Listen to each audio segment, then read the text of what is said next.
Bila ada yang bertanya, apa yang harus dilakukan yang memudahkan kita untuk menjadi golongan yang khusus ini dalam rangka menghafal Al-Quran, dalam rangka menjadi bagian dari ahli Al-Quran, khusus spesialisasi hafalan. Bahasa paling gampangnya, paling ringannya, bagaimana cara cepat menghafal Al-Quran, khususnya di bulan Ramadan yang penuh dengan anugerah ini.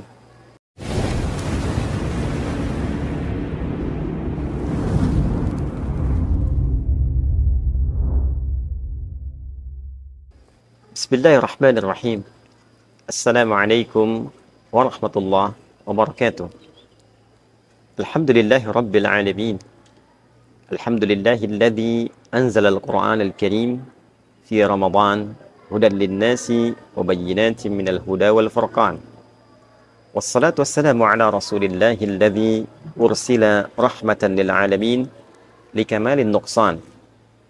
Salawatullahi alaihi wa salamuhu tam wa ala alihi wa sahbihi wa dhurriyyatihi wa ummatihi ila yaumil mi'ad ma fihi syakkun waladhan wa ba'du.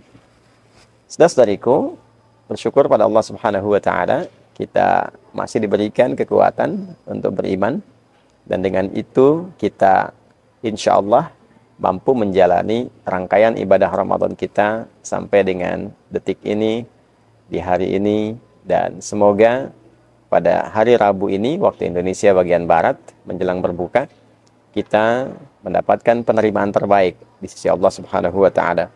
Baik itu terkait dengan amal ibadah yang kita lakukan, doa-doa yang kita panjatkan, pun juga dengan taubat dan istighfar yang kita mohonkan kepada Allah Subhanahu wa ta'ala. Teman-teman, di pertemuan yang lalu kita telah belajar tentang amalan penting Nabi yang spesifik dilakukan secara konsisten dan intens di bulan Ramadan, yaitu interaksi dengan Al-Quran. Di pertemuan yang lalu kita telah ulas bahwa metodologi atau cara berinteraksi dengan Al-Quran setidaknya didapati secara umum 3 cara utama. Ada dengan sekedar membaca dengan tujuan bisa mengkhatamkan Al-Quran dengan bacaan yang benar tentunya, dan dengan bimbingan yang baik sesuai dengan apa yang diajarkan oleh Nabi Muhammad SAW. Ini disebut dengan qiraah umumnya. Ada juga yang kedua, yaitu metode untuk mengkaji kedalaman makna Al-Quran yang seringkali disebut dengan tilawah, memahami arti dengan harapan bisa mengamalkan sesuai dengan kedalaman maknanya. Kadangkala proses pendalaman ini ada juga yang disebut dengan tafsir, mencari penjelas dari bacaan-bacaan yang kita dapati, ayat-ayat yang kita temukan. Yang ketiga, ini yang paling menarik, juga ada cara interaksi yang dengan ini hasilnya dapat memudahkan kita membawa Al-Quran kemanapun. Ia hadir saat dibutuhkan, ia datang memberikan petunjuk, ia menenteramkan jiwa yang gelisah, dan membawa kedamaian dalam setiap beraktivitas. Itulah hafalan, itulah hifdzul Quran, itulah anugerah yang Allah berikan kepada hamba-hamba terpilih yang menginginkan Quran hadir dalam jiwanya. Demikian disampaikan di dalam Quran surah ke-35 Fatir di ayat 32. Tsumma awrathnal kitabal ladzina istafaina min ibadina. Kemudian dengan keagunganku Allah menyampaikan, aku wariskan Al-Quran itu, aku anugerahkan Al-Quran itu kepada hamba-hamba terpilih, kepada hamba-hamba tertentu dari golongan hamba-hamba Allah Subhanahu wa ta'ala. Teman-teman, penting diketahui dan kita tanamkan pada diri kita, jika ada redaksi di dalam Al-Quran, kita temukan menunjuk pada satu tantangan pilihan untuk hamba-hamba terpilih, untuk hamba-hamba yang istimewa. Sepanjang itu tidak dikhususkan pilihannya kepada kalangan Nabi dan Rasul, maka sifatnya terbuka. Contoh yang dikhususkan kepada Nabi dan Rasul, ketika Allah memilih Adam alaihissalam, memilih Nuh alaihissalam, memilih keluarga besar dari Nabi Ibrahim alaihissalam, pun demikian memilih satu kalangan keluarga dari keluarganya Imran misalnya. Di Quran surah ketiga Ali Imran di ayat ke-33. Innallaha astafa Adama wa Nuha wa ala Ibrahim wa ala Imran 'alal 'alamin. Ini tentu spesifik, khusus. Tapi ketika kalimatnya dibuka, sifatnya umum, bukan pada kalangan tertentu yang spesifik membawa risalah dalam kehidupan, seperti risalah kenabian, tugas kenabian, risalah kerasulan, tugas kerasulan, dan lain sebagainya, maka ia menjadi satu tantangan umum, mengajak kepada siapapun untuk masuk pada golongan elit itu, golongan terbatas itu, golongan istimewa itu. Contoh, ketika di Quran surah ketiga Ali Imran, di ayat 37, Sayyidah Maryam alaihissalam menyampaikan kepada pamannya Zakaria alaihissalam bahwa Allah memberikan rizki pada siapapun yang ia kehendaki tanpa batas. Innallaha yarzuqu man yasha' bighairi hisab. Paman, seperti kita ketahui, sungguh Allah akan melimpahkan rizki tanpa batas pada siapapun yang ia kehendaki. Maka Nabi Zakaria alaihissalam membaca itu dengan bacaan umum tadi.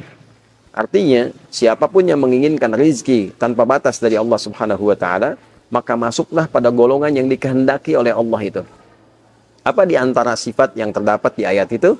Maka tingkatkan ibadahnya, lakukan di mihrab, dekati Allah dalam kebaikan, jadi golongan elit. Ketika kita menempatkan diri sebagai golongan elit dalam ibadah untuk mendekati Allah, maka konsekuensinya dibukalah pintu rizki tanpa batas oleh Allah Subhanahu wa Ta'ala. Itu contohnya. Kaitan dengan ayat interaksi dengan Al-Quran, khususnya keistimewaan menghafal Quran, Allah membuka kalangan elit, ahli Al-Quran, penghafal Quran khususnya untuk seluruh hambanya. Dan ditempatkan itu dengan motivasi yang sangat luar biasa, dengan kalimat yang sangat khusus, yaitu hamba Allah yang mendapatkan warisan Al-Quran. Tsumma awrathna al-kitaba alladhina istafaina min ibadina. Kemudian kami pilih, kami wariskan Al-Quran itu dengan keagunganku, kata Allah, kepada hamba-hamba terpilih, kepada hamba-hamba terbaik, hamba-hamba kalangan khusus. Ayat ini membuka ruang untuk siapapun, mengajak. Kalau dalam kalimat bebasnya, ayolah jadi golongan elit, jadi golongan yang khusus, jadi golongan yang istimewa. Siapa golongan ini? Jadilah orang-orang yang menempatkan dirinya sebagai pewaris Al-Quran, sehingga dengan itu diistimewakan oleh Allah Subhanahu wa Ta'ala. Jadi jangan sampai salah menyimpulkan dengan mengatakan, oh saya tidak terpilih, mungkin hanya si fulan saja di ahli Al-Quran. Tidak. Ayat ini memberi kesempatan pada siapapun. Sekali lagi, ayat ini memberi kesempatan pada siapapun. Oleh karena itu, ketika ditafsirkan dengan ayat-ayat yang lain, Allah Subhanahu wa Ta'ala memberikan penjelasan kepada siapapun yang menginginkan untuk bisa menjadi bagian dari kalangan elit ini. 4 kali disebutkan dalam Al-Quran. Di surah ke-54 kita temukan kalimat yang sangat jelas dan tegas ketika Allah menyampaikan, walaqad yassarnal Qur'ana lidzikri fahal mim muddakir. Dan sungguh jangan pernah ragukan, dengan keagunganku aku mudahkan Al-Quran itu untuk diingat, untuk dihafalkan. Adakah di antara engkau yang mau masuk pada golongan elit yang ingin menghafalkannya? Nah, jadi konfirmasi langsung dari Al-Quran disebutkan 4 kali di surat yang sama. Kita temukan sangat luar biasa di ayat ke-17, ayat 22, ayat 32, dan ayat ke-40. Dengan kalimat yang sama, seakan memberikan kesan, sekali disebutkan Anda masih ragu, 2 kali diingatkan, jangan pernah ragu lagi. Masih kurang yakin, 3 kali disampaikan. Masih kurang percaya diri juga, maka 4 kali ditegaskan. Kalau sudah 4 kali belum yakin juga, maka dengan cara apa lagi kemudian harus diingatkan. Nah, teman-teman, bila ada yang bertanya, apa yang harus dilakukan yang memudahkan kita untuk menjadi golongan yang khusus ini dalam rangka menghafal Al-Quran, dalam rangka menjadi bagian dari ahli Al-Quran, khusus spesialisasi hafalan. Bahasa paling gampangnya, paling ringannya, bagaimana cara cepat menghafal Al-Quran, khususnya di bulan Ramadan yang penuh dengan anugerah ini. Teman-teman, yang pertama, bersyukur bila kita mendapati Ramadan, karena Ramadan adalah momentum yang paling cepat, momentum yang paling tepat untuk mengkhususkan diri menghafal Al-Quran, karena sifat-sifat waktu dan keadaan yang meliputi Ramadan memudahkan setiap muslim khususnya untuk menghafal Al-Quran. Tinggal kita menghadirkan 5 hal utama untuk mempercepat hafalan Quran kita di bulan Ramadan ini. Baik, dengan cepat kita sampaikan. Yang pertama, hendaknya setiap kita menghadirkan niat paripurna, betul-betul berniat ya ingin hafal Al-Quran. Sekali lagi, betul-betul berniat ingin hafal Al-Quran. Tanamkan niat dalam jiwa kita, dan niat inilah yang akan menjadi pondasi awal, pondasi yang paling kuat, supaya dengan pondasi itu kita bisa berpijak dan memberikan motivasi yang kuat dan kokoh agar kita mampu optimal bisa mewujudkan apa yang kita harapkan dengan hafalan Quran tadi. Jadi satu, optimalkan niat. Dalilnya Nabi SAW menyampaikan, innamal a'malu bin niat. Semua pekerjaan kita itu akan bergantung kepada niatnya. Ya, itu yang melahirkan motivasi. Anda kalau nggak punya motivasi, nggak akan melakukan sesuatu dengan sungguh-sungguh. Ya, karena Anda mendapat info kalau bekerja di sini dapat salary sekian, maka Anda serius. Bahkan untuk lamaran saja baru dibuka jam 9, Anda sebelum subuh sudah berangkat. Ya, karena niat. Ya, karena niat. Nah, itu penting sekali menempatkan niat, seperti halnya seseorang mengejar sesuatu yang sangat dia dambakan. Ini yang pertama. Yang kedua, teman-teman sekalian, setelah kita berniat, maka mintalah kepada Allah untuk mendapatkan pertolongan di sisinya. Ya, minta kepada Allah supaya dimudahkan. Misal, ada doa yang paling populer dari Nabi SAW yang bisa kita bacakan, dan tanpa kita sadari doa ini sebetulnya salah satu rangkaiannya memudahkan kita menghafal Al-Quran. Ya, doanya yang dimaksudkan adalah Allahumma a'inni ala dzikrika wa syukrika wa husni ibadati. Allahumma a'inni, ya Allah, mohon anugerahkan pertolongan kepada aku. Tolong aku ya Allah. Ala dzikrika, supaya aku bisa berzikir kepadamu, optimal zikir kepadamu. Nah, zikir ini banyak. Ya, berdoa itu zikir. Quran surah ke-7 ayat 205. Wadhkur rabbaka fi nafsika tadarruan wa khifatan wa dunal jahri minal qaul. Ayo doa, minta. Kalau ada masalah minta sama Allah, jangan berkeluh kesah. Ya, minta sepenuh jiwamu, sepenuh hatimu, ya, dalam keadaan yang khusyuk. Kemudian juga salat itu zikir.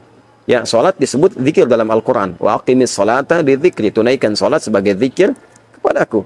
Nah, jangan lupa menghafal Al-Quran pun itu bagian zikir, dan zikir yang sangat istimewa.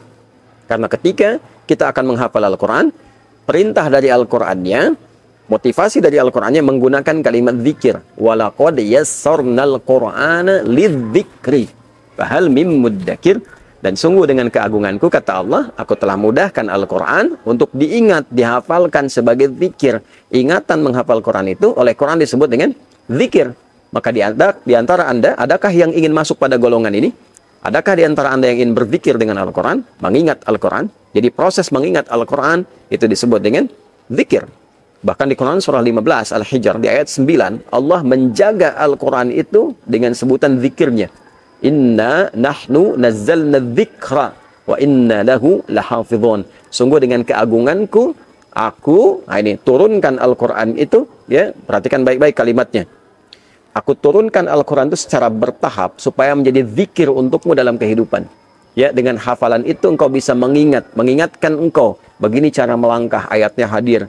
Begini cara menatap, ayatnya hadir. Begini cara bekerja, ayatnya hadir. Pengingat kita supaya semua bagian perilaku kehidupan kita mendapat bimbingan dari Allah Subhanahu wa ta'ala. Maka supaya kita mudah berzikir dengan Al-Quran, mengingat Al-Quran, menghafal Al-Quran, di antara doanya, Allahumma a'inni ala dzikrika. Ya kan? Kemudian syukrika untuk syukur, wa husni ibadatik untuk ibadah. Ini aspeknya luas sekali. Ya, saya terangkan dari satu bagian yang zikirnya dulu. Kemudian yang ketiga, setelah kita berniat, yang kedua memohon pertolongan pada Allah Subhanahu wa ta'ala.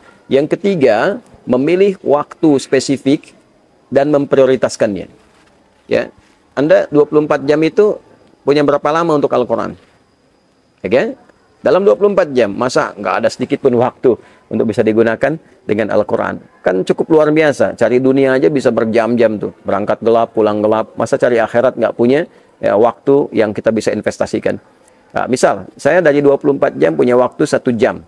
Ya, kapan 1 jamnya? Apakah sebelum subuh, ya kan? Nah, apakah misalnya setelah tarawih, ya? Ambil waktu yang sangat singkat, atau bagi dua. Saya mau ambil setelah subuh setengah jam lagi setelah tarawih, dibagi 2 bagian.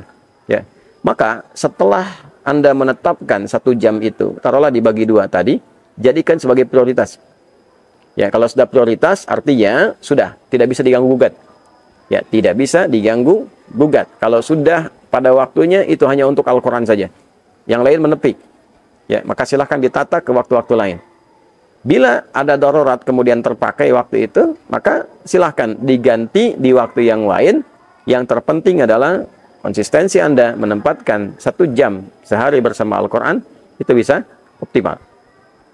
Baik, yang keempat teman-teman sekalian, ini juga tidak kalah penting. Setelah, sekali lagi kita berniat, berdoa memohon pertolongan Allah, mencari dan meluangkan waktu sebagai prioritas untuk menghafal Quran. Yang keempat, ini menjadi bagian yang terpenting untuk memulai. Mencari guru yang baik. Maksudnya, mencari guru yang baik.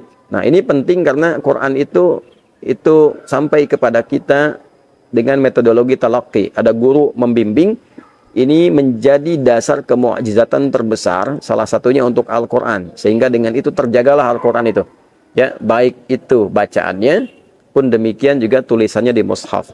Jadi teman-teman, cari guru yang baik, yang bisa mengecek bacaan kita, yang bisa kita dengar sebelum kita baca, sehingga nanti ketika menghafal, kita menghafal yang benar. Jangan sampai menghafal yang salah, ya, yang dengan itu membutuhkan perbaikan yang panjang, sehingga lelah kembali waktu untuk mengulangnya, untuk memperbaikinya. Dalam kondisi sulit mendapatkan itu semua, ya, misal saya agak kesulitan mendapatkan guru yang tepat dalam kondisi kekinian. Sekarang fasilitas sudah mulai banyak. Ada murattal misalnya, ya, caranya nanti secara spesifik bisa Anda dengarkan dulu. Ya, setelah Anda dengar, ikuti bacaannya baik-baik, gitu kan. Nah, setelah itu, setelah merasa baik, merasa benar, baru kemudian kita coba untuk memulai hafalan kita. Ya, jadi siapkan guru dan perangkat yang benar, ya. Yang kelima, yang terakhir, teman-teman sekalian, nah ini tidak kalah penting, yaitu kesungguhan dan kesabaran dalam menjalaninya. Ya, sungguh-sungguh, serius, dan sabar dalam menjalani prosesnya. Kalau sudah kita awali dengan niat yang kuat, minta pertolongan kepada Allah, luangkan waktunya, ada guru, ada perangkatnya, pilih mushaf. Yang keempat, gurunya ada, perangkatnya ada, pilih mushaf. Mushafnya mohon tidak ganti-ganti.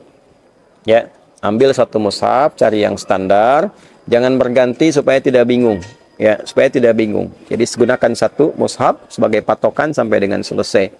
Lalu jalani dengan sabar, jalani dengan sungguh-sungguh. Kesuksesan diraih dengan kesungguhan dan kesabaran. Quran surah ketiga Ali Imran ayat 142.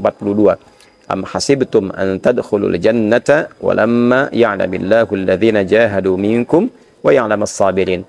Apakah Anda menduga akan sukses begitu saja meraih apa yang Anda harapkan, sementara belum nampak pada diri Anda di sisi Allah kesungguhan Anda untuk mewujudkannya dan kesabaran dalam menjalani prosesnya. Itulah sebabnya yang menjadikan ahli Quran diterima oleh Allah saat hari kiamat untuk masuk ke dalam surga terbaiknya, bahkan diberi kesempatan dengan syafaat Al-Quran menggandeng keluarganya dan disambut oleh para malaikat di depan pintu surga. Perhatikan kalimat malaikat dalam menjambutnya. Jannatu adni yadkhulunaha wa man salaha min abaihim wa azwajihim wa dhurriyyatihim wal malaikatu yadkhuluna alaihim min kulli bab salamun alaikum bima sabartum fa ni'ma uqbad dar.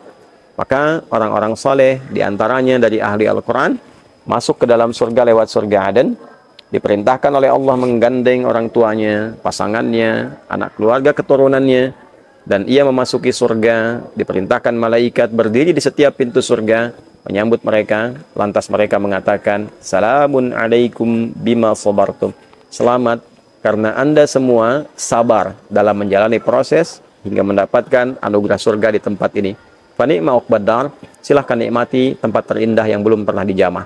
Kalimat pertama malaikat menyambut ahli Al-Quran, menyambut kalangan orang soleh adalah selamat karena Anda sabar. Maka sabar dalam menjalani tahapannya, sabar dalam mengatasi perjuangan mental, sabar dalam menyusun waktu untuk mendapati apa yang diharapkan, hingga tibalah keheningan, kebeningan, keharuan, dan kesyahduan yang mengiringi akhir dari hafalan kita ketika lancar Al-Baqarah, lancar Ali Imran, lancar An-Nisa, rasakanlah sensasi terbata-bata yang menutup hafalan di surat An-Nas yang biasanya orang lancar, kini kita sedikit terbata dengan mengalirkan air mata karena tak terasa Quran sudah hadir dalam jiwa kita. Semoga dengan tips-tips yang singkat ini memberikan kepada kita motivasi yang kuat dan cepat untuk mau menjadi bagian dari ahli Al-Quran, khususnya di bulan Ramadan ini. Satu kali, di satu negara, ada seorang suami yang sibuk. Dia mencoba mengatur waktunya untuk cuti khusus i'tikaf demi menghafal Al-Quran. Maka dia tempatkan waktu cutinya dalam setahun. Dia ambil 10 hari khusus untuk i'tikaf. Dia niatkan untuk menghafal Quran. Dia pamit pada istri dan keluarganya. Dia hadir di masjid dengan target utama, saya ingin hafal setidaknya 3 juz. Selama hidup ini jauh dari Al-Quran, maka dia investasikan 10 hari untuk menghafalkan 3 juz Al-Quran. Maka dia bersungguh-sungguh menghafalkan. Targetnya 3 juz. Dia optimalkan waktunya, dia siapkan niatnya, dia minta pertolongan pada Allah, dia bersungguh-sungguh, dia bersabar. Dia dapatkan guru yang baik untuk membimbing. Maka Masya Allah, di hari ke-10, dia sangat berbahagia. Yang selama ini, dia rasakan sangat sulit untuk menghafal. Dia rasakan selama ini hanya sedikit yang dia dapatkan. Ternyata 10 hari, dia bisa hafal 3 juz. Dia tanyakan pada dirinya, kemana aja selama ini? Kurang lebih perasaannya yang kita lukiskan demikian. Maka pulang dia ke rumahnya dengan bahagia, disambut istrinya dengan bahagia, kemudian istrinya mencium tangannya, mengucapkan selamat kepadanya, karena telah berhasil mendapatkan hafalan yang sempurna. Itulah diantara kisah yang bisa kita jadikan inspirasi. Tapi yang lebih dahsyat, ternyata ketika suami ke masjid untuk i'tikaf menghafal Quran, istrinya pun yang bahkan sedang memberikan ASI kepada anaknya, tidak jauh dari mushaf. Setiap waktu dia mencoba menghafal juga. Dia ingin memberikan kebahagiaan untuk suaminya, dan Allah berikan anugerah dengan keikhlasannya. Suami hafal 3 juz dalam 10 hari, istrinya ternyata telah hafal 30 juz dalam masa suaminya sedang i'tikaf itu. Semoga kita menjadi bagian dari ahli Al-Quran, dijaga di dunia, dimuliakan di akhirat, dan berhasil memanfaatkan Ramadan tahun ini untuk lebih dekat dengan Al-Quran dan menjadi bagian dari orang-orang yang dikhususkan oleh Allah Subhanahu wa Ta'ala. Ahlul Quran, ahlullahi wa khassatuh. Ahli Al-Quran adalah orang-orang yang sangat dekat dengan Allah dan diberikan privilege yang sangat luar biasa. Allahumma taqabbal minna innaka antas sami'ul alim wa tub 'alaina innaka antat tawwabur rahim. Allahumma ij'alna min ahli al-Qur'an waj'al al-Qur'ana sahiban lana fid dunya wa syafi'an lana fil akhirati ya arhamar rahimin. Sallallahu ala sayyidina Muhammad wa ala alihi wa sahbihi ajma'in wa akhiru da'wana alhamdulillahi rabbil alamin. Demikian Adi Hidayat Mira. Assalamualaikum warahmatullahi wabarakatuh.